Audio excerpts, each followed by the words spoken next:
Então, a lição número 70, né? Poderes ocultos. E onde quer que ele entrava, fosse nas cidades, nas aldeias ou nos campos, depunham os enfermos nas praças e lhe rogavam que os deixasse tocar ao menos na orla de seu vestido. E todos os que nele tocavam, saravam. Isso está em Marcos, capítulo 6, o versículo 56. É o último versículo, né, desse capítulo no Evangelho de Marcos. E a lição fala então o seguinte: não raro surgem nas fileiras espiritualistas estudiosos afoitos a procurarem, de qualquer modo, a aquisição de poderes ocultos que lhes confira posição de evidência. Comumente, em tais circunstâncias, enchem-se das afirmativas de grande alcance. O anseio de melhorar-se, o desejo de equilíbrio, a intenção de manter a paz constituem belos propósitos. No entanto, é recomendável que o aprendiz não se entregue às preocupações de notoriedade, devendo palmilhar o terreno das cogitações com a cautela possível. Ainda aqui, o Mestre Divino oferece a melhor exemplificação. Ninguém reuniu sobre a terra tão elevadas expressões de recursos desconhecidos quanto Jesus.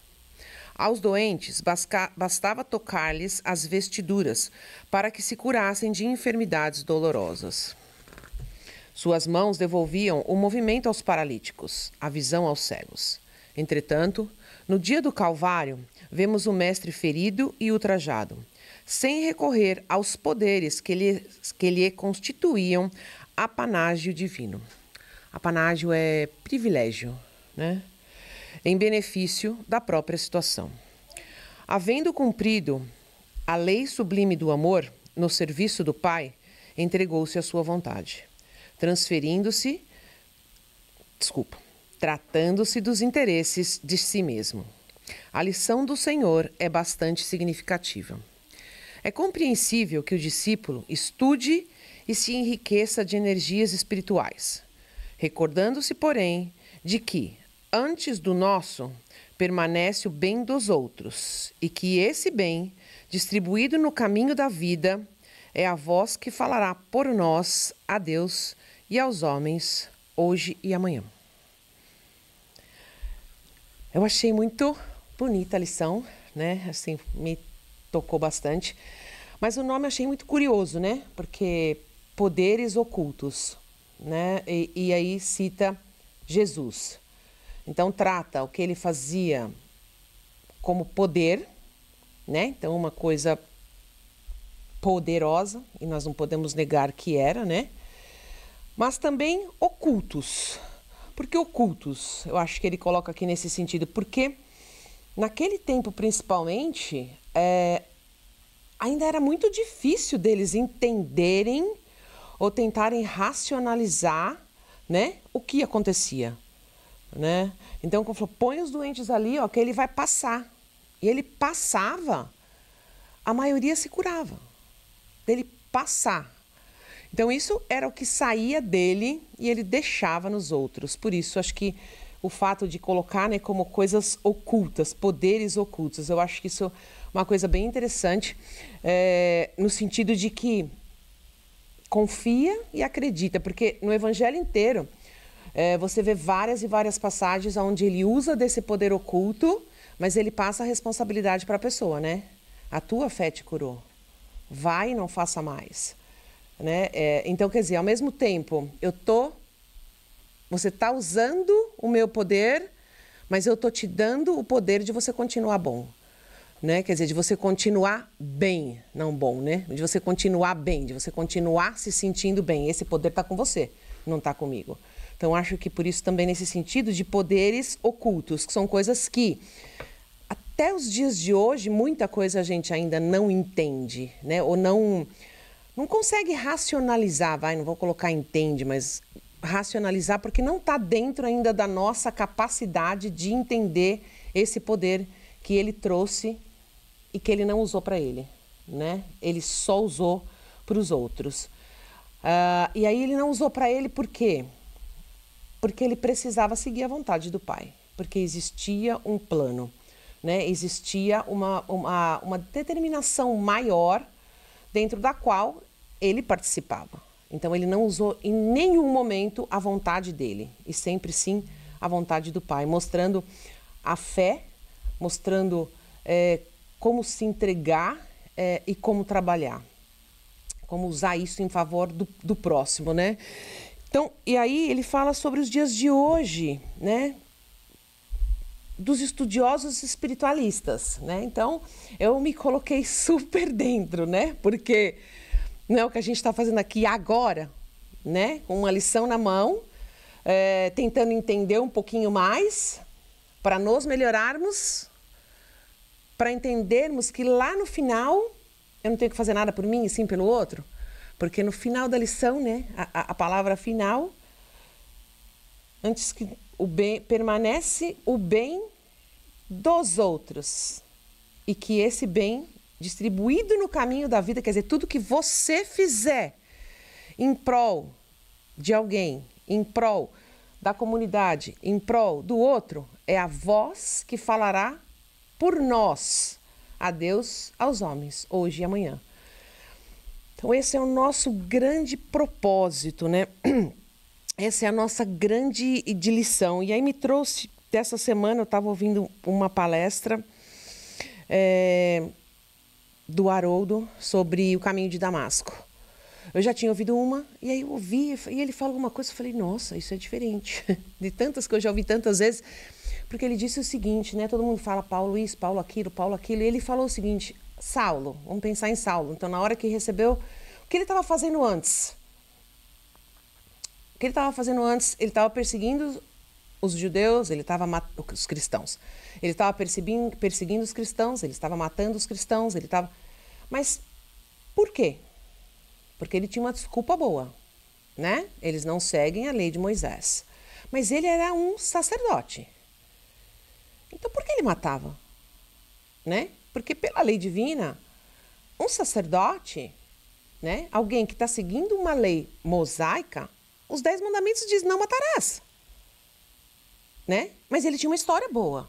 Ele tinha uma desculpa boa. Então, quando Jesus veio para ele, apareceu para ele, né?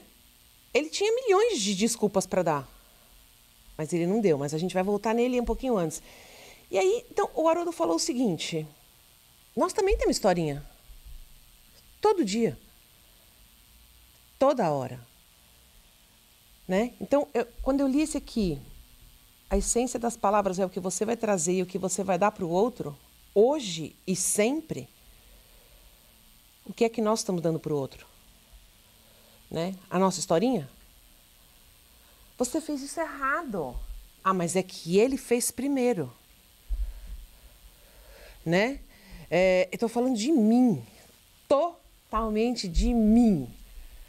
Né? O meu dia. Eu tenho as historinhas todas prontas. Quando eu li ali, quando eu escutei aquilo, e eu já tinha ouvido ele falar sobre isso 1 milhão de vezes. Eu já ouvi o livro, sei lá, 20 vezes, eu acredito, ou mais até. A história toda, o livro inteirinho. E só agora, fiz assim, peraí. Né? Eu também tenho historinha. Então, eu também tenho desculpa.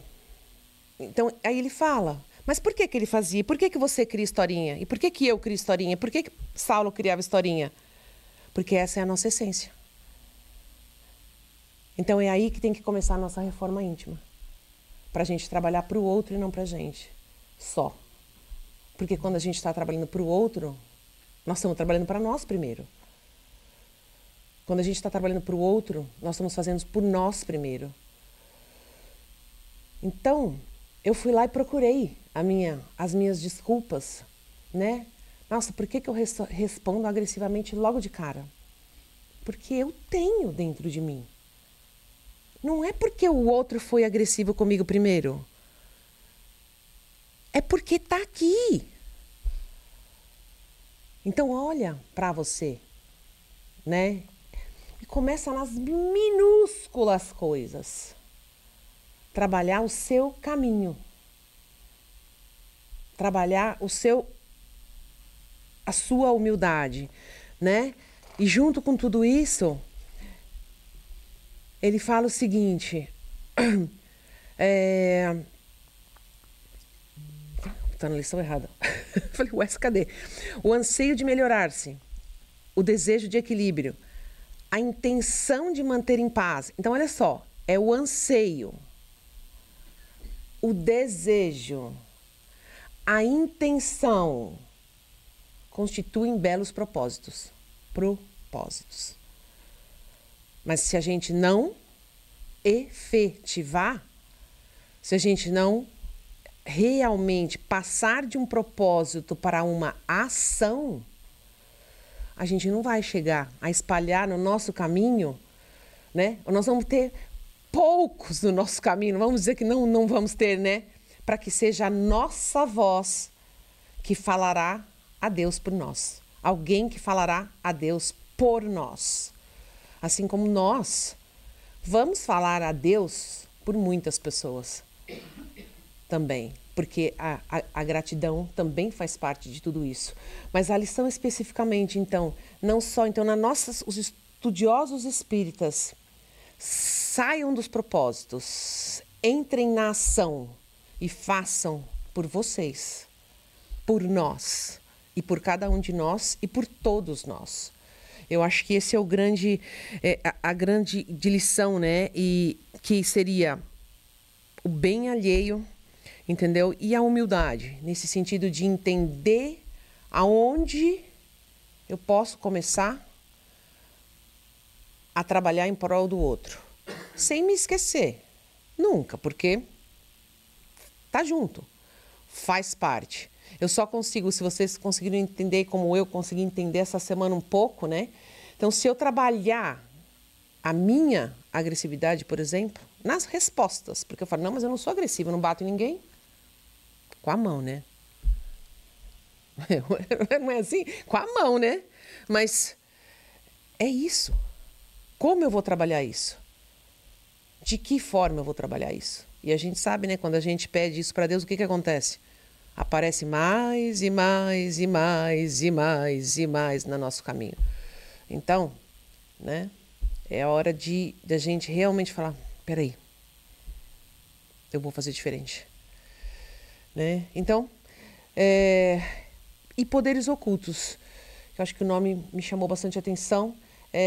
Não pensar em nada como misterioso, nada como mágico, né? É oculto porque muitas vezes está oculto dentro da gente.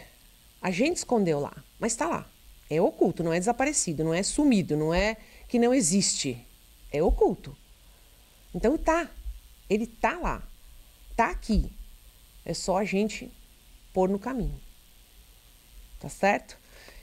E que tenhamos mais e mais vozes a falar a Deus por nós e aos homens, hoje e amanhã, né? Tá bom? Então vamos abaixar nossos olhos, vamos agradecer ao nosso Pai Maior por estarmos aqui hoje, por estarmos tendo a oportunidade de testemunhar aqui junto com todos vocês e que possamos, inspirado no Mestre, né, focar nossa energia não na busca da notoriedade, das vantagens pessoais, mas sim no desenvolvimento do amor e da caridade. Porque quando nos dedicamos ao bem do próximo, estamos não apenas trabalhando todas as nossas potencialidades, mas também construindo juntos um mundo mais fraterno, mais amoroso e que com certeza entra em plena sintonia com Deus e com todas as leis sublimes do amor e da caridade. Esteja, Senhor, conosco hoje e sempre. Assim seja. E agora é o Wallace. Bom dia, gente. Vamos trabalhar o nosso Livro dos Espíritos. É bom sempre lembrar que o Livro dos Espíritos é um momento participativo. Vocês podem participar com perguntas para que a gente possa esclarecer melhor o assunto e fazer com que ele seja bem entendido, né? E eu posso até repetir aqui alguma coisa que aconteceu semana passada, porque eu lembro que o Carlos falou um pouco sobre isso aqui, mas eu acho que ele não falou tudo. E também quero pedir licença a vocês, porque esse assunto, ele tem 1, 2, 3, 4, 5 perguntas. Mas todas elas envolvem o mesmo assunto, envolve o assunto de uma maneira, abrange o assunto de uma maneira interessante, que é o casamento e o celibato.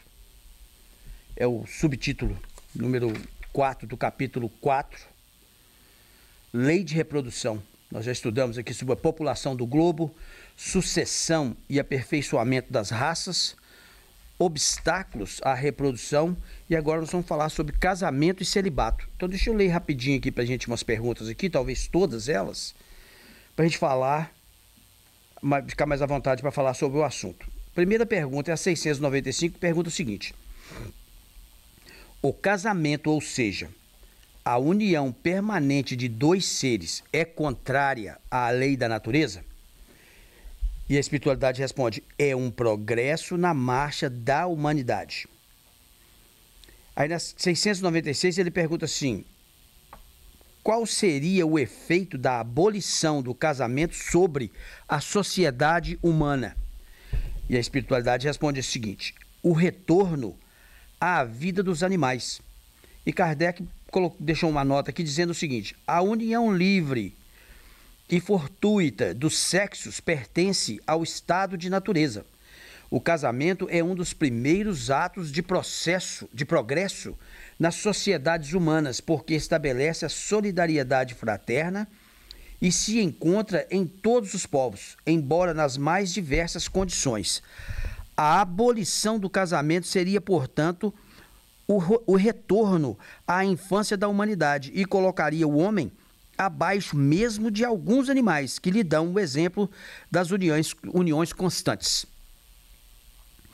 E Kardec perguntou também o seguinte, na 697, a indissolubilidade absoluta do casamento pertence à lei natural ou apenas à lei humana? E a espiritualidade respondeu: é uma lei humana, muito contrário à lei natural, mas os homens podem modificar as suas leis, somente as naturais são imutáveis. E ele perguntou sobre o celibato, que também é parte do assunto. Ele pergunta aqui o seguinte, na 698, o celibato voluntário é um estado de perfeição meritório aos olhos de Deus?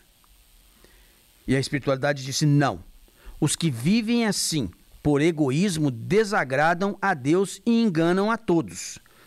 Mas Kardec era um cara muito meticuloso e perguntou de novo, na 699, o celibato não é um sacrifício para algumas pessoas que desejam devotar-se mais inteiramente ao serviço da humanidade? E a espiritualidade respondeu: isso é bem diferente. Eu disse por egoísmo. Todo sacrifício pessoal é meritório quando feito para o bem. Quanto maior o sacrifício, maior o mérito. E Kardec deixou uma nota dizendo o seguinte: Deus não se contradiz, nem considera mal o que ele mesmo fez. Não pode, pois, ver o mérito na violação da sua lei. Mas se o celibato por si mesmo não é um estado meritório, já não se dá o mesmo quando constitui pela renúncia às alegrias da vida familiar, um sacrifício realizado a favor da humanidade. Todo sacrifício pessoal, visando ao bem e em segunda intenção egoísta, eleva o homem acima de sua condição material. Achei que isso é um assunto que a gente podia debater tudo junto aqui. Eu achei esse tópico muito difícil de discutir, sabe, de falar. E estava pensando sobre isso, eu fico o tempo todo, minha cabeça fica martelando sobre o assunto e tentando chegar a um denominador comum. Aí fui lá no Miramês, estou com as respostas dele aqui, e ele coloca uma resposta aqui, logo na pergunta 695, que é fácil de entender. Apesar das letras serem muito pequenininhas, mas está aqui. O casamento, sendo uma simples união, é uma lei natural para todos os seres, em todos os planos da vida, mesmo nos planos espirituais mais próximos da Terra. Os espíritos se unem para tarefas sagradas do aperfeiçoamento. Observemos a natureza. As pedras se unem oferecendo maior segurança e firmeza à própria terra. As árvores juntas aliam as suas forças para a purificação do ar e a transformação dos elementos, proporcionando melhoria de vida. Os animais andam unidos segundo sua espécie para que não falte o crescimento, reproduzindo-se na ordem a que pertencem, e os homens não poderiam fugir à regra estabelecida pela lei do crescei e multiplicai. Para conservar a espécie dentro de certas normas, surgiu na sociedade o casamento. Instituição essa que assegura e dá caminhos novos ao amor dos que juntos convivem. A família constitui a célula da sociedade. Desmanchando a primeira, que é a família, desmorona-se a segunda, que é a sociedade. O casamento é semente de amor, que no amanhã deve se estender universalmente.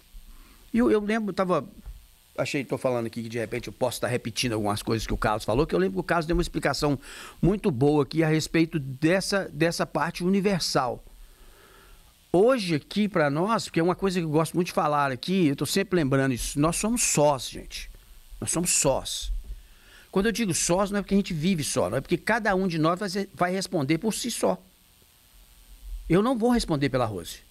E nem a Rose vai responder por mim. A Rose vai responder por ela, por aquilo que ela faz, pelas coisas que ela decide, as decisões que ela toma. E você pode sentir isso muitas vezes em algumas decisões que você toma no dia a dia. Depois você vê que você fica mal, às vezes com uma pessoa, com outra, às vezes fica bem com outras. Eles acham que você está certo, acreditam no que você está certo.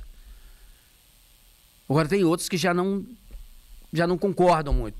Pensam e veem que você poderia ter feito de outra maneira, poderia ser de outra forma. E assim é a humanidade. Por quê? Porque nós somos diferentes. Nós somos únicos. Todos nós somos únicos. Não adianta, igual eu sempre uso dizer que se eu mais a Rose desencarnados, que a gente está sempre agarrado um com o outro, sempre juntos, né? Num acidente de carro, eu tenho certeza que ela vai para um lugar, para um plano diferente do meu. Pelo conhecimento que eu tenho dela. Eu posso estar errado. Mas eu acredito que eu não tenho a evolução que ela tem. Não que ela seja essa pessoa evoluída, não é isso que eu estou querendo dizer, não. Mas eu acho que, me comparando a ela, eu acho que ela está bem mais à frente de mim. Então ela provavelmente vai para uma sala melhorzinha lá, onde pelo menos o puxão de orelha vai ser menor. Agora eu não, o puxão de orelha vai ser violento. Eu tenho certeza disso. Entendeu? E aliás, eu não posso reclamar não que todo dia eu estou tomando na cara, que a espiritualidade, se todos nós pararmos para observar, a espiritualidade conversa com a gente o tempo todo. O tempo todo.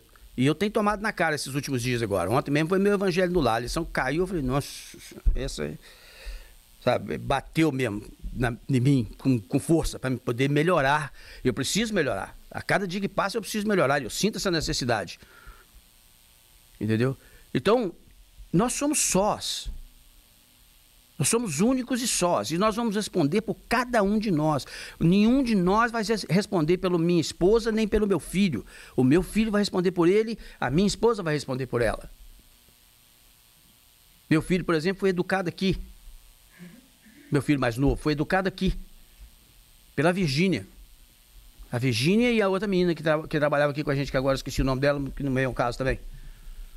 Foi o único aluno na época deles. E ontem eu estava trabalhando com ele, estava reparando isso. Não vem aqui. Não vem aqui. Não sei nem se ele faz evangelho no lar em casa, que eu já falei com ele, para ele poder fazer e tal coisa, mas... E o que eu posso fazer por ele? A não ser estar sempre ali, que eu sou o pai e tem que suportar. Olha para você ver. Aí entra o outro detalhe. Nós somos sós, somos únicos, mas nós vivemos em família.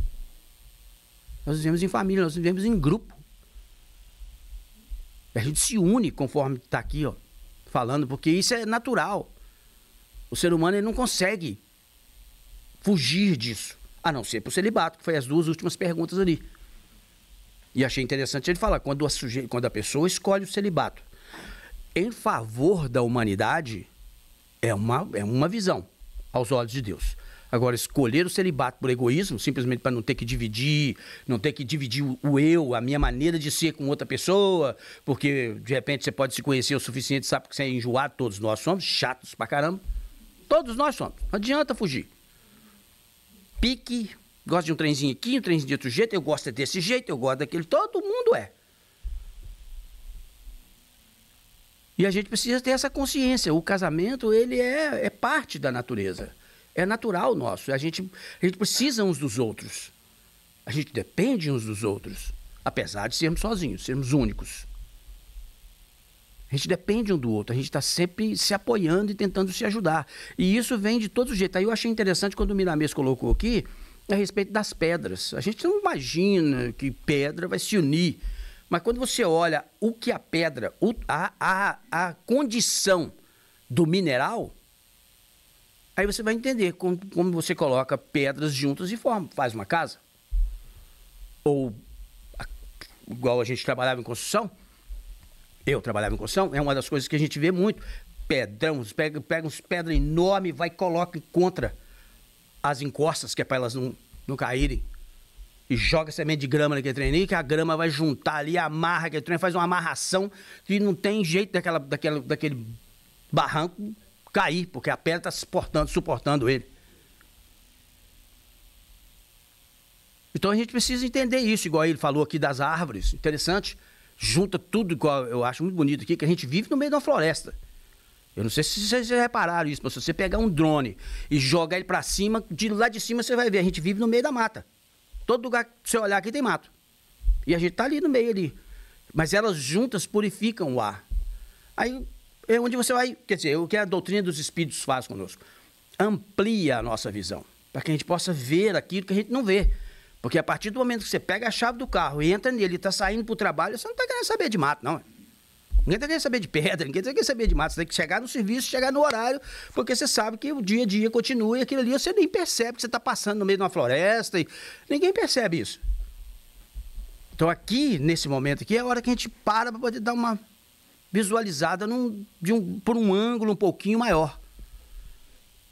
Eu gosto de comparar essa situação a uma pedra jogada na água. Você joga uma pedra na água, ela vai fazendo assim. Cada situação daquela ali é um estudo. Cada situação daquela ali é um estudo. Esses dias eu estava lendo a respeito do Bóson de Higgins. Eles criaram aquela estrutura enorme, gigantesca, para poder descobrir o princípio da criação do mundo. E de uma certa forma, eles estão descobrindo que não tem outro jeito, tem que ter Deus no meio da história. Mas agora, pouco tempo atrás, eles descobriram que naquela transição que ela faz ali naquele tubo para poder fazer o que tem que fazer, as partículas fazem, elas começam a soltar. Onde ela passa, ela solta a faísca. Onde ela esbarra, ela solta a faísca. Cada faísquinha daquela ali é um universo de estudos. Os cientistas estão doidos.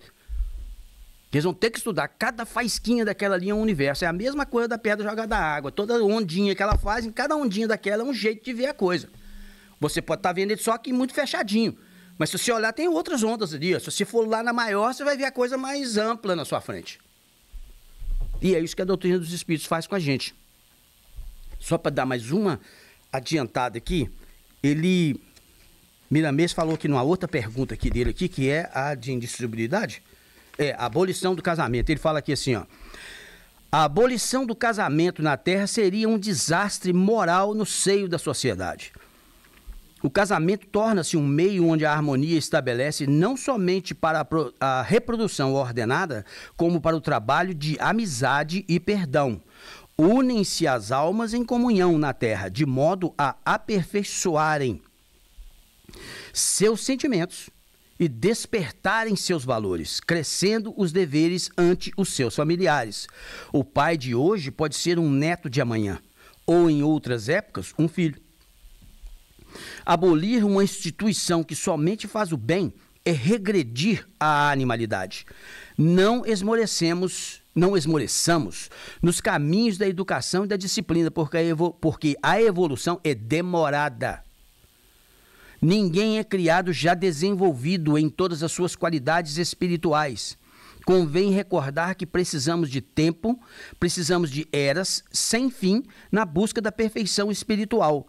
Somente Deus não precisa despertar qualidades, pois Ele já é a luz de toda a criação. Se ainda estamos dando passos incertos, procuremos pelo que pode firmar nosso andar. Se ainda duvidamos do que já aprendemos, busquemos Jesus. Busquemos Jesus, gente. Ele verdadeiramente é o caminho, a verdade e a vida. Quem não sabe dessa realidade? Todas as leis de Deus estão firmadas dentro das consciências.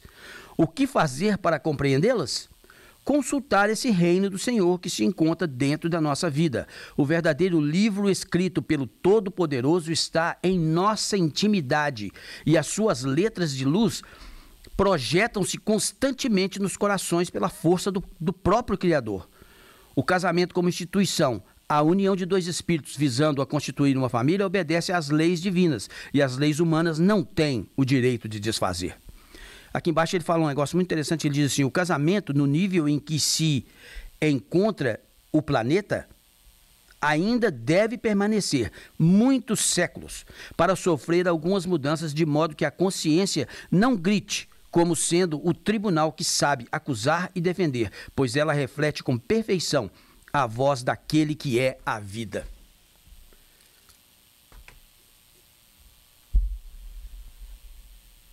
É interessante ler isso aqui, porque com tudo que eu tenho estudado aqui na Doutrina dos Espíritos, é uma das coisas que eu esses dias estava conversando com a Rose, de vez em quando a gente conversa sobre isso, e eu vou falar para vocês aqui. Aliás, no próprio Livro dos Espíritos está dizendo aqui, aonde que estão escritas as leis, onde se manifestam as leis de Deus? Alguém sabe dizer aqui? Na consciência. Na consciência. Isso quer dizer, e também tem uma parte na Bíblia, que eu não sei aonde, não sou muito de ficar guardando essas coisas, minha cabeça não é muito boa para isso não. Que diz que Deus nos criou sua imagem e semelhança. E aí vem Jesus e diz que nós somos deuses e poderíamos fazer o que ele faz e muito mais. Deus está em nós. Deus está dentro de cada um de nós. É por isso que ele falou aqui, eu concordo plenamente. É por isso que quando você faz alguma coisa errada, quando a gente faz alguma coisa errada, fica aquele trem martelando. Parece que tem alguém te apurrinhando a cabeça o tempo todo. Você fez errado. É a sua própria consciência. Tem muita gente que acredita que é Deus, né? Castigando. Se for olhar dependendo do ângulo que você olha, tá certo. É Deus te castigando. Esse Deus aqui, ó, que te diz que você errou. Não adianta você tentar olhar para outro lado. Não, você errou, o erro é seu. Você não devia ter feito dessa maneira, devia ter feito de outra maneira. E isso vai te complicando. Tem gente que fica doente por causa disso. Tem gente que adoece por causa disso. Entra em depressão e tudo mais. Então, nós precisamos entender que essa vida é isso aqui, sabe? É simples demais de viver e sabemos, aqui também eu tenho uma parte que ele fala, ele falou, que eu acho que até li aqui para nós aqui, aprendemos a respeitar os outros, porque a partir do momento que nós nos unimos a uma outra pessoa, por mais que a gente se entenda e se afine com essa pessoa, ela é outra pessoa. Ela é uma outra pessoa. Ela tem outros costumes, outras maneiras, outros sistemas. Igual o homem, uma coisa que a mulher detesta. O homem adora ir chegando em casa, já vai, joga sapato para um lado, camisa para o outro, e vai soltando aquela bagunça dentro de casa, né? E a mulher reclama e tal. É muito simples chegar aqui, ó. Que tal pegar tudo aqui assim e colocar num lugar só? Então é onde a gente vai se unindo, se entendendo e se ajustando para viver bem. E, infelizmente, de acordo com a lei do homem, se não dá certo, porque isso costuma muito acontecer entre nós, no início é uma beleza, porque é uma coisa muito interessante que o homem faz, o homem mente. O homem é mentiroso, todo homem é mentiroso, nós todos somos mentirosos. A gente mente para nós mesmo o tempo todo. A gente acredita que nós somos uma coisa que a gente não é. A gente acredita que a gente gosta de alguma coisa que a gente não gosta. Eu passei muito tempo acreditando que não gostava de chocolate por causa da Rose. Sério. Aí eu tô lá no Ben & Jerry's um dia trabalhando, cansado. Falei, poxa, um sorvetinho de chocolate agora dava pelo menos uma animada, né? Que eu tô já tarde da noite, tô cansado. E eu fui no chocolate, depois que eu saí, continuei tomando, varrendo o negócio lá. Falei, gente, como é que tem? Bom, fui lá, peguei outro. Falei, mas eu gosto de chocolate. Aí eu fiquei assim, ué, mas por que eu tava fugindo de chocolate esse tempo todo aí fui lembrar, a Rose não gosta de chocolate. Foi, mas aí onde eu cheguei, eu falei com ela, passei me enganando a vida toda por sua culpa, porque eu achei que eu não gostava de chocolate, eu adoro chocolate. Aí ela nem não gosta, ela não gosta. Entendeu? Ó pra você ver. E a gente vive bem. Ontem mesmo eu estava até pensando sobre isso. Gente, nós vamos fazer 40 anos de casado. Meu Jesus. Entendeu? Eu tolerando ela, mas pode olhar pro lado de lá, ela perguntar pra ela lá, se ela vier ali, ela fala a mesma coisa. Ela também tá me tolerando, porque eu sou chato pra dedéu. Eu sei como é que eu sou. Eu me conheço em muitas coisas, eu me conheço. Não me conheço completamente. Então esse aqui é o grande segredo da vida. Se conhecer. Você tem que se conhecer. Porque a partir do momento que você... Porque isso é lei divina. É uma maneira fácil de você entender a vida em si é amar a Deus sobre todas as coisas. Eu vou sempre citar isso aqui. O problema do amar a Deus sobre todas as coisas é o sobre, tá? Porque amar a Deus está em nós. Ele está em nós. Amar a Deus, todo mundo ama. Até um ateu ama a Deus. Entendeu? Porque é dele. Deus está nele. Ele apenas não entende, não consegue ver, ainda tem uma maneira de ver a vida que não deixa ele permitir que ele assuma aquela condição de ser um amante divino. Mas todos nós amamos a Deus, não tem dificuldade. Se amanhã ou depois as coisas começarem a se encaixar melhor na cabeça dele, ele vai descobrir que ele sempre amou a Deus. Por quê? Porque Deus está em nós. Nós somos criados sua imagem e semelhança. E amar ao próximo como a si mesmo. Como a si mesmo. Não é sair por aí distribuindo amor pro próximo, achando que você tem que amar todos os próximos. Não é isso, não. Você tem que amar a si. Porque o resto vai se acrescentando naturalmente. A partir do momento que você se ama, você começa a perceber que tem outras pessoas que admiram você, gostam de você, gostam de estar presentes com você, gostam de estar perto de você. Por mais que haja essas incompatibilidades, como eu e a Rose, ou como qualquer outro casal. E como vai haver, porque são duas pessoas diferentes, cada um tem seu gosto, seu sistema, seu jeito, e ali juntos a gente vai se entendendo. Então a gente precisa aprender a respeitar o próximo. E para aprender a amar a Deus e ao próximo, a gente precisa se amar. É a primeira coisa que tem que fazer. E daí para lá tentar ver se acerta. Deixa as coisas acontecerem naturalmente. Porque as pessoas chegam pra gente, isso é natural, isso é lei divina. A Miramês falou que as pessoas chegam até a gente acaba se juntando, se unindo, porque é da vida. Isso é da vida. Com relação ao celibato, nós já falamos. Aí é estudar e ver o que realmente é, como o caso de Divaldo Pereira Franco, por exemplo. Escolheu o celibato. Divaldo não foi casado. Mas teve quantos filhos? Inclusive, semana passada, o caso até lembrou de uma delas, né? Ivone Pereira, alguém? Quem era? Isso, exatamente. Anete Guimarães. Entendeu? Filha de... Eu não sabia. Descobri isso semana passada com o Carlos. Quantos filhos Divaldo não teve? Fala. Partindo do princípio que Deus criou os espíritos simples e ignorantes e trazendo esse fato para a realidade das 5 perguntas e trazendo mais ainda a mesma informação para a nossa realidade atual do planeta, como devemos interpretar à luz do Espiritismo a união estável, ou o casamento, ou seja, qualquer nível de união de pessoas do mesmo sexo. Não é? Essa foi boa pergunta, porque está acontecendo aqui, está acontecendo hoje, é a nossa evolução, o mundo está evoluindo aos poucos. Casamento, essa é a palavra. Eles se casam. Por quê? Por afinidades, porque se gostam, entendeu? Porque entre dois sexos iguais, não vai haver reprodução. Mas, gente, quantos filhos estão perdidos nesse mundo precisando de um pai e de uma mãe que se amam e que têm amor o suficiente para distribuir para eles, como foi o caso de Divaldo, que não se uniu, mas distribuiu, com gosto, porque é muito filho naquela mansão do caminho. Elton John mesmo é um exemplo disso. O Elton John ele tem o marido dele e ele adotou uma criança. Escolheu e papapá, isso é coisa dele. Cada um vai responder por aquilo que decide. Você está entendendo? Mas quantas crianças nesse mundo estão à procura de um pai? Como há poucos dias atrás vi a notícia de uma mulher lá em Gaza chorando por causa dos 8 filhos que ela perdeu.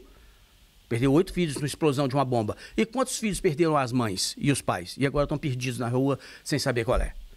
Inclusive naquela explosão de Hiroshima, tem aquela foto daquela menininha que está correndo, pelada, né, nua, queimada, ela está toda queimada assim. A mulher está viva. A mulher estava viva até agora, pouco tempo atrás. A repórter foi lá conversar com ela. Ela tinha maior graça, atendendo todo mundo, não guarda mágoa de ninguém. É uma pessoa carinhosa, uma pessoa muito bacana. Você entendeu? Correndo sozinha, perdeu o pai, perdeu a mãe. Quantos nesse mundo? Fala, Cláudia. Na pergunta dele, todas as relações onde existe respeito, não tem o que falar. Que foi o que Miramês explicou aqui a respeito dessa união, né? Entre eles, né? E para com as leis do amor e da caridade, eu acho que essa é a palavra, entendeu? Nós temos que fazer essa transformação, trabalhar, porque é a evolução, é o mundo, são as correlações que existem hoje, eu acho que a primeira palavra é respeito. Né? Inclusive, o Ed colocou bem aqui, quando ele falou nesse planeta, porque o Miramês fala aqui, nesse planeta ainda vão acontecer essa união nossa aqui por muitos séculos. Por quê? Porque é assim que as coisas correm e é assim que existe a lei da reprodução, que foi estudada, inclusive, no capítulo anterior. Mas no futuro, quando a gente atingir o nosso entendimento de vida e crescer como espíritos iluminados, não vai ser necessária a união de casais, porque vai haver uma união espiritual. E entre uma união espiritual não existe o sexo. Fala. Uma coisa também que eu não sabia, mas eu fui saber há pouco tempo, é que existe homossexualidade em várias espécies, quase por mais que 1000 espécies são relatadas homossexualidade, então não é uma coisa que é da raça Do homem, né? e tipo um pecado humano, é uma coisa que é tipo da lei natural da natureza mesmo, entendeu? E aí entra o respeito. Exato. Exatamente o respeito que a Ana Cláudia falou. Fala. Tá vendo? Nós estamos pensando todo mundo junto. Fala, meu bem. Eu ia comentar que, apesar de ser tão antigo, né, o Ah. livro dos espíritos, Aham. em nenhum momento das 5 perguntas que você falou, ele citou o casamento e a união entre homem e mulher. Ele sempre falou 2 seres, então, para aperfeiçoar. E também não falou que é para gerar filhos nem nada. Falou que é para, né, Exato. eles se aperfeiçoarem. Exato. Então, isso é interessante. A gente não Pra gente aí se expandindo, a gente tá vendo a coisa por um daqueles elos aí da pedrinha que caiu na água, um elo mais amplo, onde a gente pode ter uma mente mais aberta e enxergar que num futuro é exatamente o que vai acontecer. Nós somos todos espíritos e a gente vai se unir por afinidades. Eu acho também que veio para nos fazer evoluir. Os trogloditas. Eu já fui um. eu tô parecendo, eu não tô muito longe disso aí também, não. Tem demais, é como eu critiquei. Aí veio minha menina, que era casada, o marido tomou um carro, matou 3 amigos dele, aí ele ficou doido, tiveram que se separar, aí ela recebeu assistência de mais de uma menina, viveram juntas 3 anos. Aquilo baixou meu orgulho, na porrada e na raça. Tá vendo? E hoje já vejo como uma coisa natural. Então acho que tudo é exemplo para nós, vou repetir, trogloditas, poder evoluir. Isso também, você tocou, só para terminar aqui, tocou num ponto importantíssimo, que é isso que nós precisamos entender. A gente, eu queria ter trago para vocês aqui, quem não viu, procure, a Blue Dot.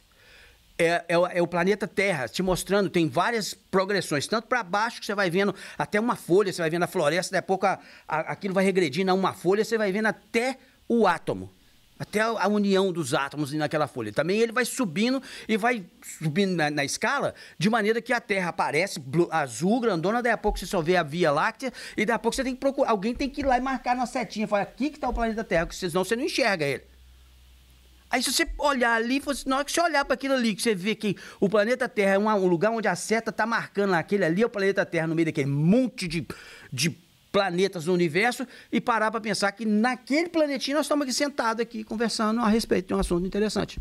nos achando a coisa mais E nos achando a coisa mais importante do mundo. importante do universo. Exatamente, entendeu? Então olha para você ver como é que é o processo de evolução. A gente está muito aquém, mas muito aquém. A gente está engatinhando ainda no processo de evolução. Graças a Deus por essa doutrina maravilhosa que Jesus deixou conosco.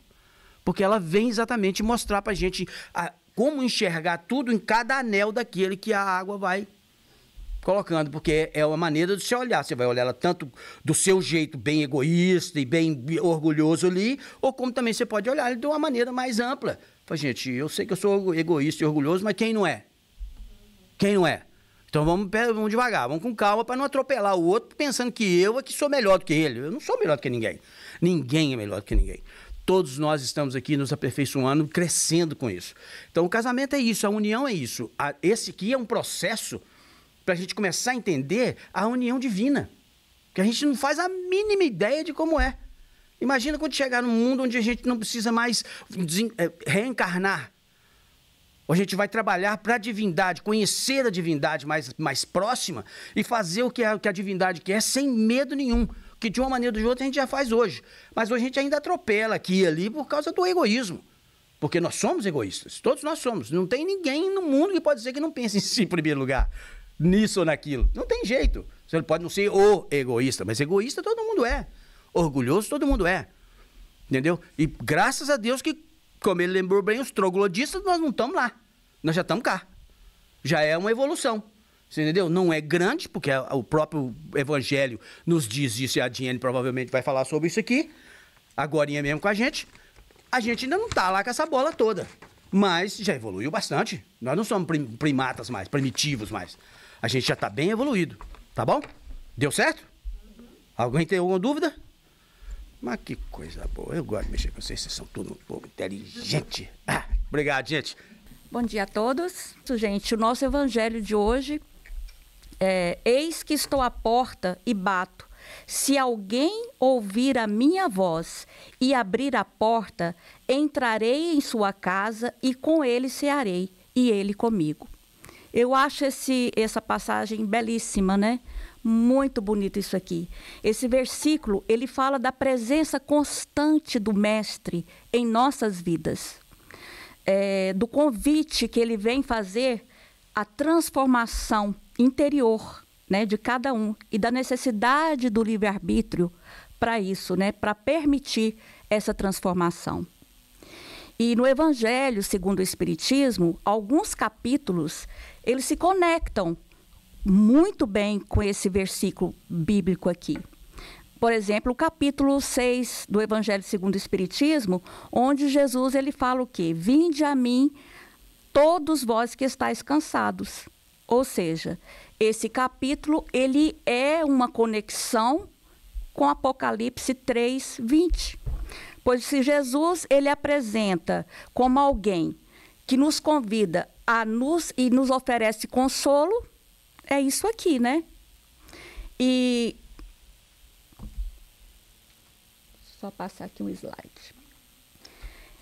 E essa batida, ele espera que nós aceitemos ele, né? Esse convite que ele nos faz o tempo todo. Ele não invade, ele bate a porta, né? Jesus não invade o lar de ninguém. Ele vai bater a sua porta. Como disse, a batida, ela é suave. Ele sempre bate com suavidade, com amor, com respeito, né? Ele não grita. Jesus ele não chega gritando à nossa porta. Ele respeita o nosso livre-arbítrio. Sempre, sempre, sempre. Ele não entra à força na casa de ninguém. Ele espera que ouçamos o seu batido e possamos abrir a porta para ele entrar, né? Mas muitas das vezes nós estamos o quê? Distraídos demais para ouvir a batida do Cristo na porta. Nós nos distraímos muito. A nossa mente ela é muito barulhenta.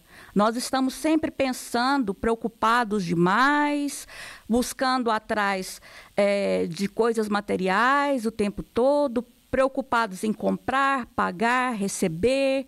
E a mente está aquele barulho o tempo todo. E Jesus está ali na porta, batendo.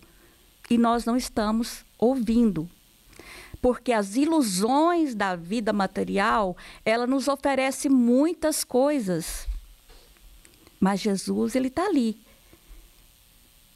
E com essa distração no caminho, é o que vai verdadeiramente nos desviar.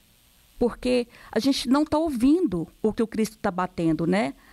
E a cura e o progresso do nosso espírito depende de Jesus. Para isso ele está batendo a nossa porta. E quando Jesus bate na nossa porta, ele bate para nos dizer assim: eu sou o guia, o consolador. É assim que ele está batendo, de forma suave, amorosa, falando sempre na nossa porta, não gritando. Eu sou o guia e o consolador das almas aflitas. Eu venho te oferecer o quê? O conforto. Eu venho oferecer a sua transformação, porque sem ela você não vai chegar a lugar nenhum. Eu sou esse guia que venho te oferecer. Mas para quem está disposto a receber. Porque Jesus não obriga ninguém, não é mesmo? Ou seja, o coração que precisa, é o coração nosso que precisa se abrir. Jesus, ele não força a entrada. Nós temos que abrir os nossos corações para que ele possa entrar e trazer esse consolo, trazer esta cura que o nosso espírito tanto necessita. Porque nós somos todos, estamos todos aqui na Terra sendo corações adoecidos, espíritos adoecidos. Mas nós precisamos abrir os nossos ouvidos para ouvir Jesus bater, né? Porque, como eu já disse, Jesus não arromba portas. Ele respeita o nosso tempo, ele respeita a nossa evolução, né? Mas ele bate constantemente. E cabe a nós abrirmos os nossos corações com sinceridade para recebê-lo dentro da nossa casa. Opa! Então, reconhece-se o verdadeiro, nós já lemos isso no Evangelho segundo o Espiritismo, que reconhece-se o verdadeiro espírita pela sua transformação moral, né? Um ato, uma jornada de escolhas conscientes, de paciência, de perdão e de caridade. Ou seja, sem a caridade, que já foi falada aqui hoje, não há salvação. E sem a caridade não há transformação moral. Para que eu me transforme moralmente, é necessário que haja em mim a caridade. Essa transformação não se dá se eu não consigo sentir a dor do próximo, se eu não consigo estender as minhas mãos para auxiliar alguém. Aonde que a minha transformação moral estaria indo se eu não consigo sequer estender a mão a alguém, né? Então, através da caridade é que vamos desenvolver a paciência e o perdão. E essa caridade, nós devemos nos lembrar, porque a gente fala muito em caridade, aquilo que até foi falado aqui hoje. Ela deve começar por nós mesmos, a sermos caridosos com as nossas falhas, né?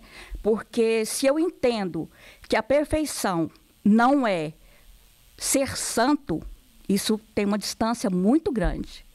Então, essa perfeição não significa que é ser santo, mas estar no esforço constante para melhorar.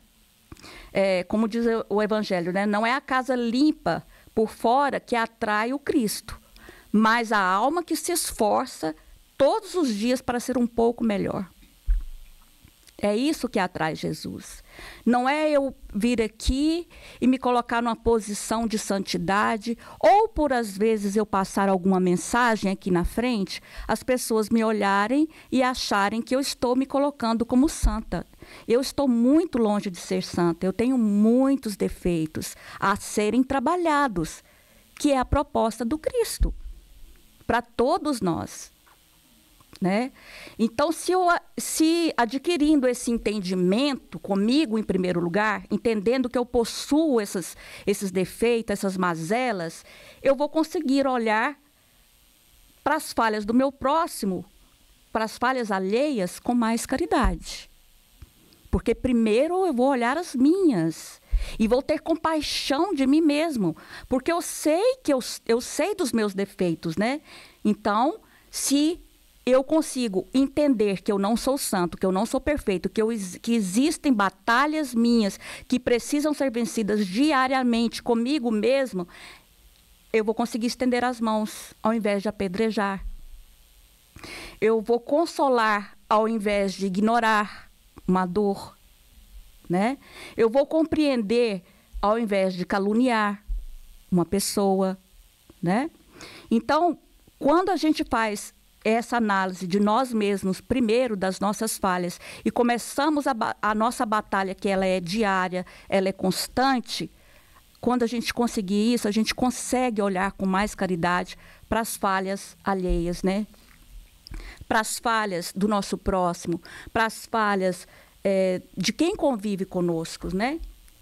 E quando ainda não estamos dispostos a praticar a caridade, quando a gente ainda está fechado para ela, essa caridade moral, né, para com as mesmas pessoas, por consequência, né, por consequência com o próximo, se eu não consigo ter essa caridade, é justamente por causa de quê? Pelos vícios morais.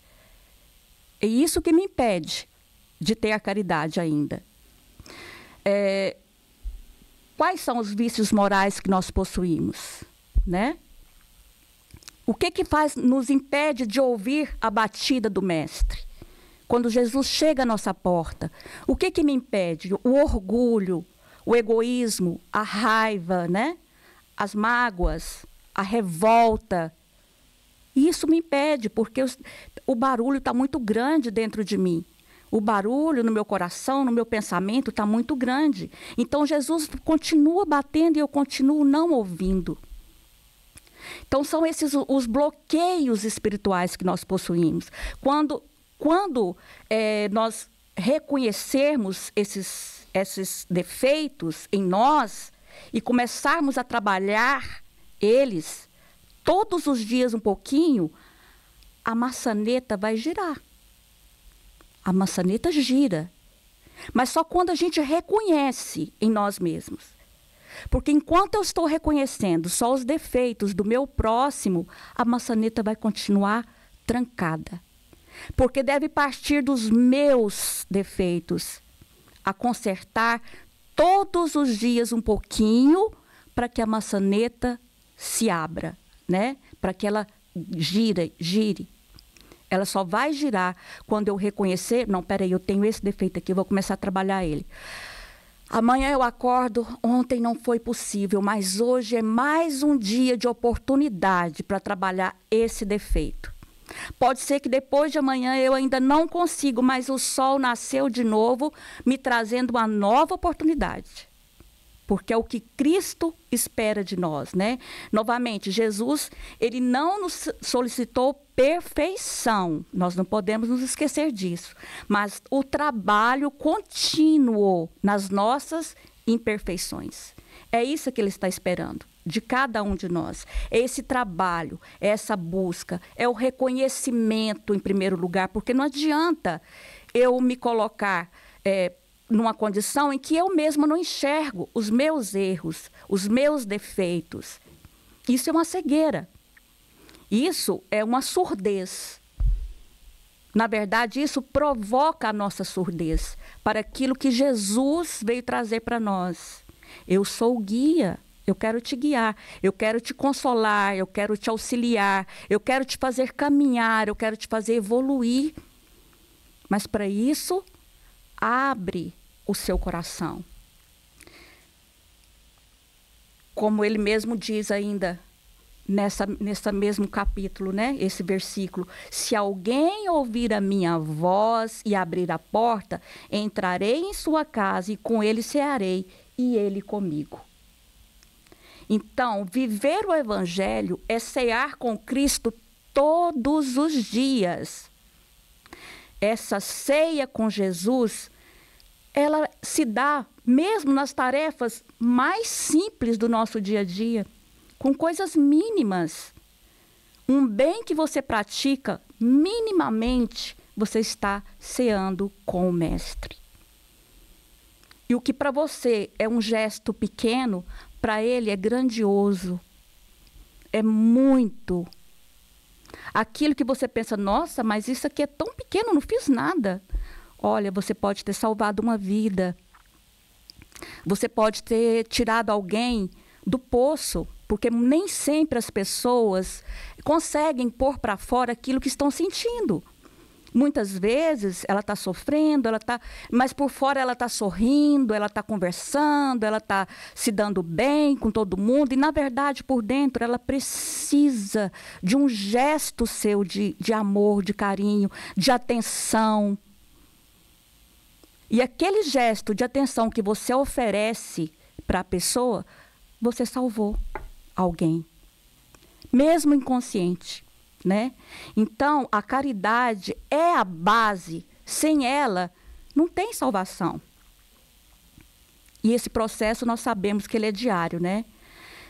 Ser perfeito não é ser santo, igual eu falei, de um dia para o outro. Isso não é possível. Nós já temos esse conhecimento. Mas preservar, perseverar, cair, levantar, tentar novamente, né? E manter o coração disposto a crescer. Porque se eu não tenho essa disposição de melhorar, nada será feito por mim ainda.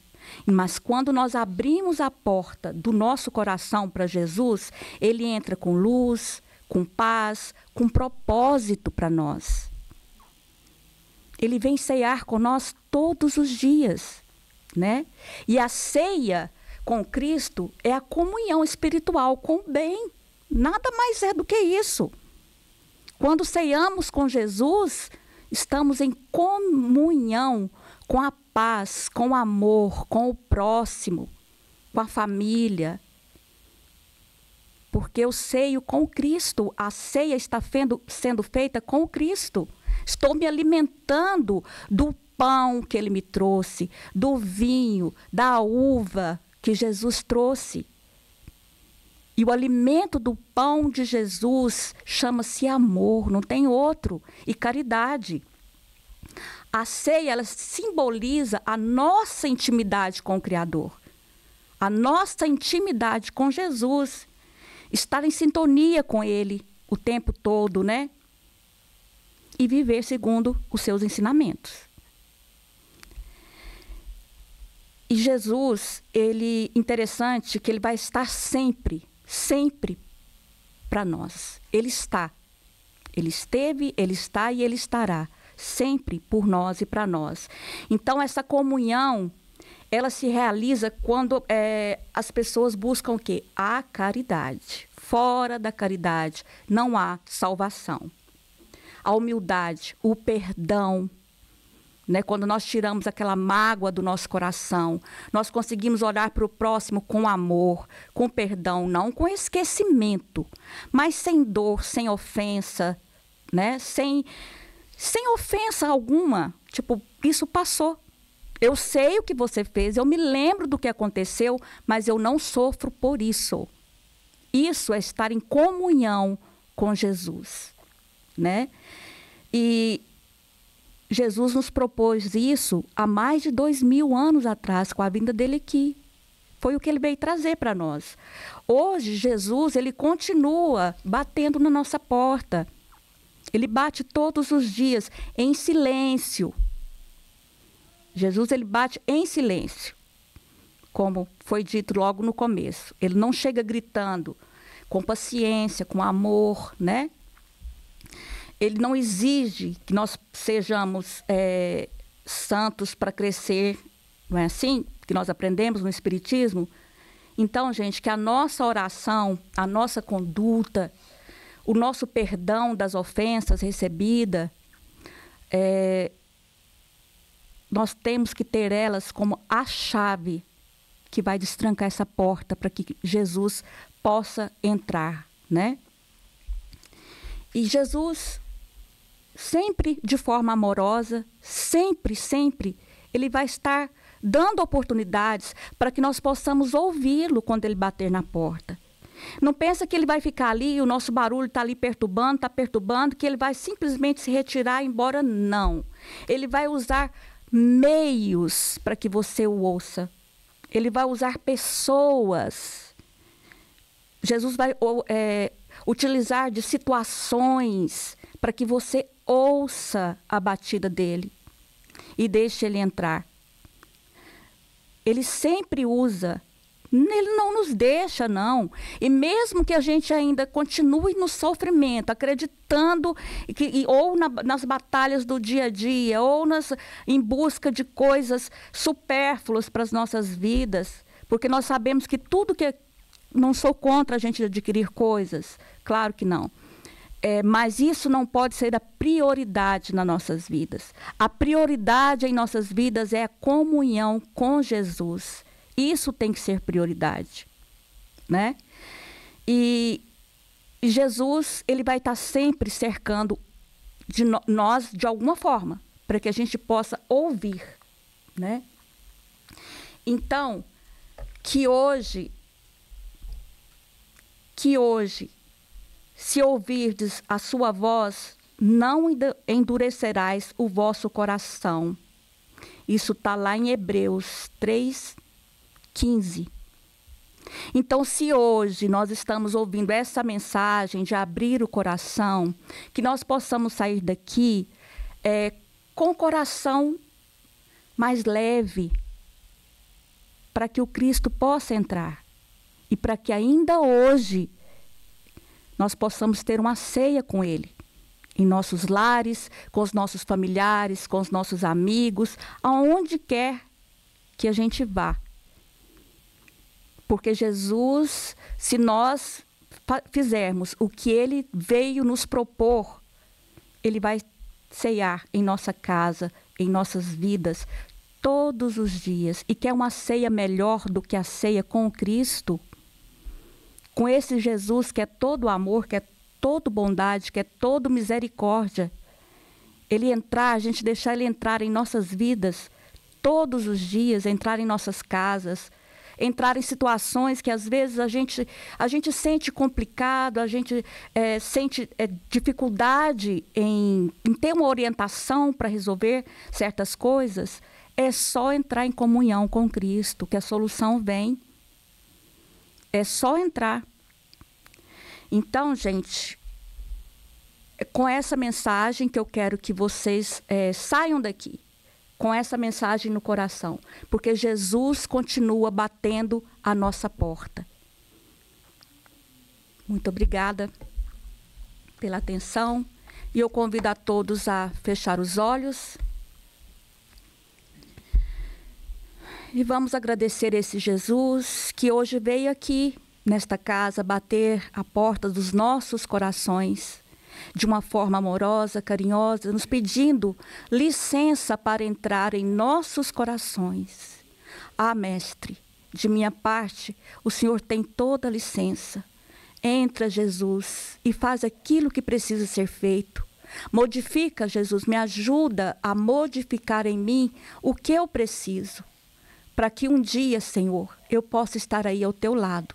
Mas enquanto isso, Senhor, nos auxilia a resolver aqui tudo o que precisamos resolver da nossa índole, da nossa vida, com os nossos que o Senhor colocou para caminhar, para que possamos ajudar a melhorar também.